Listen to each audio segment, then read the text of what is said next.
Sa wakas, tapos na ang bahay ni Beyonce at alam na kung kailan ang ribbon cutting.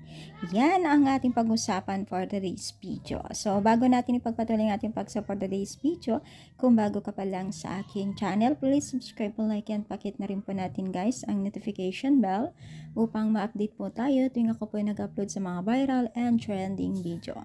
So, alam niyo ba guys, itong si Beyonce ay naging usap-usapan po yung pabahay ng Team Kalingap sa kanya at talagang hindi po natin mapigilan yung pag-usbong ng pabahay nila at dahil dito ay talagang napakatagal matapos ang kanyang bahay dahil nga po dito sa kanilang o itong napakalaking bahay po para sa kanya.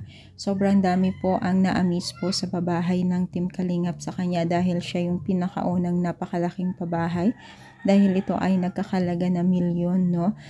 I think 2 to 3 million ang gastos po nila dito. Pero syempre, tungkol sa mga pabahay na ito ay talagang marami or iba't ibang reaction po ng netizen. So, may mga nag-comment ng negative at may mga nag-comment din ng positive. Pero na-amaze po talaga ng nakakarami, no?